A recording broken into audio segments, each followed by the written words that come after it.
नमस्कार, आप देख रहे हैं आज तक। मैं हूं आपके साथ रोहित सरदाना। शाम के 5 बजने वाले हैं और वक्त हो चला है दंगल का। पूर्व मुंबई पुलिस कमिश्नर परमबीर सिंह की चिट्ठी से उठा तूफान अब उद्धव सरकार के लिए रोज नई मुसीबत खड़ी कर रहा है। एक तरफ बीजेपी ने आज संसद में इसे मुद्दा बना दिया और दूसरी तरफ बचाव में खुद एनसीपी के नेता शरद पवार को मैदान में उतरना पड़ा।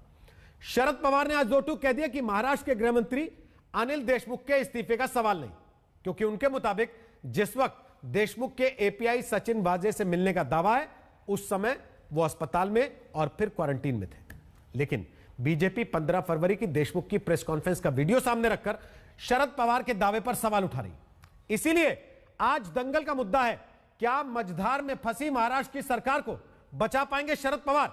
पहले पूरी रिपोर्ट देखिए, उसके बाद बताते हैं आज दंगल के मेहमान कौन कौन है।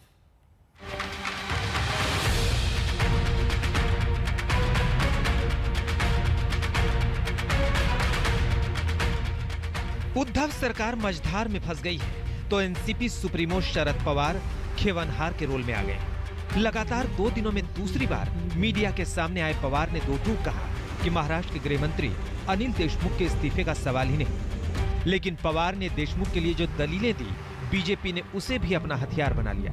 पवार ने कहा कि अनिल देशमुख 5 से 15 फरवरी के बीच अस्पताल में और 16 फरवरी से 27 फरवरी के बीच क्वारंटीन था।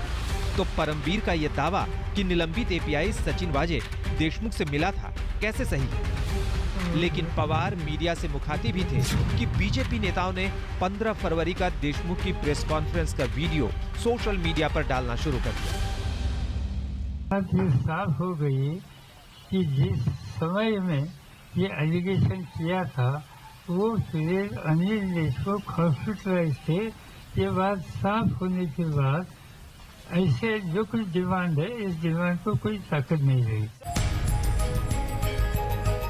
15 फरवरी के देशमुख के प्रेस कॉन्फ्रेंस के सबूतों को लेकर बीजेपी हमलावर हुई है। तो अनिल देशमुख की दलील है कि उन्होंने 15 फरवरी को प्रेस कॉन्फ्रेंस जरूर की, लेकिन अस्पताल के गेट पर। मला कोविड झाल्यामुळे मी नागपूरच्या अलेक्सिस हॉस्पिटलला 5 फेब्रुवारी ते 15 फेब्रुवारीच्या दरम्यान त्या हॉस्पिटलमध्ये ऍडमिट होतो। 15 फरवरीला माझा त्या हॉस्पिटलमधून डिस्चार्ज झाला। डिस्चार्ज होत असताना मी हॉस्पिटलच्या बाहेर पडत असताना हॉस्पिटलच्या गेटवर अनेक पत्रकार त्या ठिकाणी उभे होते। त्यांना काही मला प्रश्न विचारायचे होते आणि काही पत्रकारांची उत्तर देऊन लगेच गाडीत बसून होम क्वारंटाईन झालो। ते 15 फेब्रुवारी ते 27 फेब्रुवारीपर्यंत मी होम क्वारंटाईन होतो।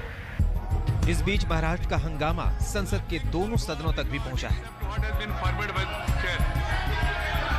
जिस तरीके से बाकी लोगों पे आरोप लगे, मैं आपको बताती हूँ कि हमारे महाराष्ट्र में मुख्यमंत्री जी के ही बोलने के कारण ये सब प्रकरण चल रहा है। बाकी कोई इसमें इन्वॉल्व नहीं है। किसकी ट्रांसफर कहाँ से करनी है, किससे खंडनी वसूल करनी है, क्या वजह है कि आज सुबह भाषा बदल गई सभापति महोदय और आज कह दिया गया कि नहीं कोई इस्तीफा नहीं होगा? क्या वजह है? गृह मंत्री से किसी तरह का डर है क्या कि गृह मंत्री कहीं ऐसा ना हो कि सारी बातें उजागर कर दे कि ये 100 करोड़ में से हिस्सा किस किस के पास जाता था? ये तो सत्य है। कोई दुनिया ने कभी नहीं देखा कि पुलिस ही बम रखती है और एक मंत्री 100 करोड़ रुपए पुलिस को मांग रहा है कि हर महीने कैसे वसूला जाए, उसका पूरा प्लान बताता है। ये दोनों दृश्य दुनिया ने नहीं देखे। बीजेपी के ऐसे ही आक्रमण के बाद परमबीर की चिट्ठी को एनसीपी और शिवसेना साजिश बता रहे हैं। इस प्रकार से मुंबई के एक्स कमिश्नर के कंधे पर बंदूक रखकर सरकार के ऊपर फायर करना, अगर उसमें विरोधी दल यानी प्रतिपक्ष अपने आप को बहुत होशियार समझता है, कोई उनके ऊपर बुमरैंग हो जाए।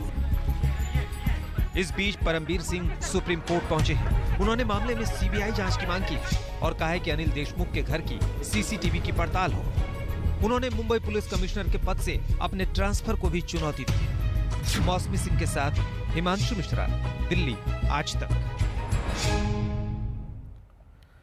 तो आपको बता दें कि दंगल में आज हमारे साथ राम कदम है, वो बीजेपी के नेता हैं।